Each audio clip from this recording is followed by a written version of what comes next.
Hi folks, welcome back to the Hoard. So I've been asked a few questions about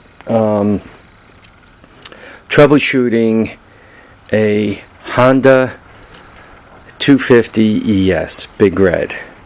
This is a Honda 250 SX, which is a has the same ignition system as a Big Red, and I'm just showing you how I would troubleshoot it. But before I do that, what I want to do is fire this thing up.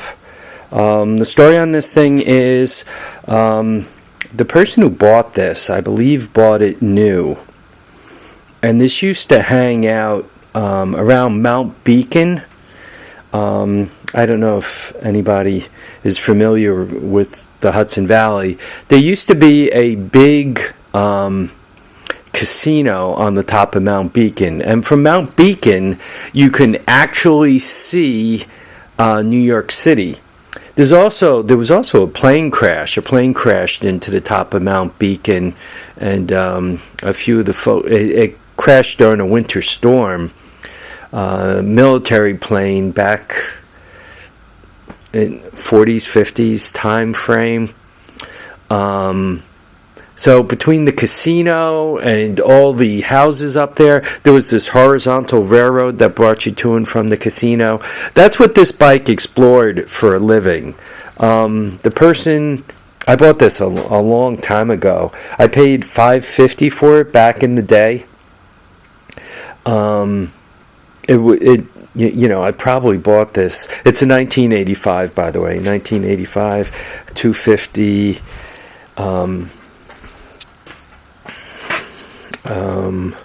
250 SX. I think Marcel St. Jean has the same bike. Anyway, I turned the gas on. We're going to give it a try on a cold start. It hasn't been started in a long time, so we'll see what she does. I'm hoping for the best, right? Choke on, gas on. I already turned the gas on. I wanted to give it a few minutes to kind of pump up a little bit, or to settle in a little bit. I had let this bike sit for a long time. I had to change the gas tank. This side of the gas tank is really pretty.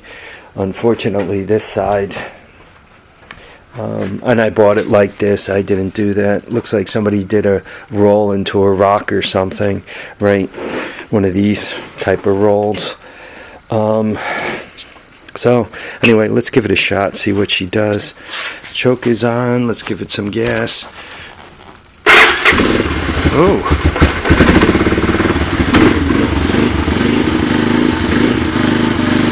Wow. Gotta love a Honda. She actually sounds pretty good for sitting so long.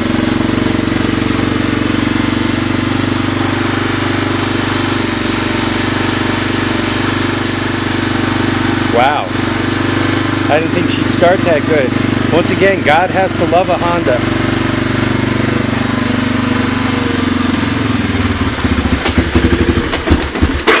Well, maybe I spoke too soon. Anyway, what I want to do is I just wanted to do a quick cold start video, and I'm very happy she started. And what I'm going to do, I'm going to end this video here, and then I'm going to show you what I would check on the ignition system for this thing. And by the way, this ignition system is the same. In the terms I'm going to use, checking wires from the engine, you should get these readings. Checking wires from the coil, you should be getting these readings, right? But what I don't want to do with this bike is I don't want to take it completely apart. Pull the gas tank off. I got this thing about taking running bikes apart, and I don't know if any of you have experienced this, but I have experienced it a million times. You got a running bike and you say, good, this bike is running.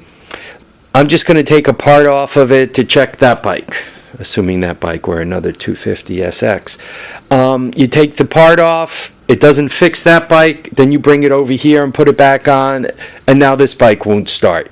And now you got to go through the whole thing. Did I screw up the wire harness? Did I leave something out when I pulled off the carburetor? What did I do wrong such that now that bike never started, and this bike won't start after it was running beautifully? Typically, when you put it all back together again and get yourself all the way to the bottom of what the issue was, it has nothing to do with what you took apart. It's just something else went wrong.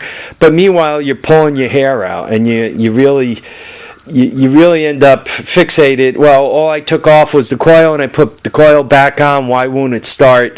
And then you discover it doesn't have gas, or the carburetor plugged up for some unknown reason, or from starting it and shutting it right down, you fouled the plug, and really all it needed was a plug. Right? You'll end up finding something else, or not, or you will find out that you broke something when you took it all apart. But when I have a running bike, my general rule is I do not borrow parts off of it. I don't take a part off of that bike and put it on that bike and then say, oh shoot, that didn't fix it, let me move it back. No.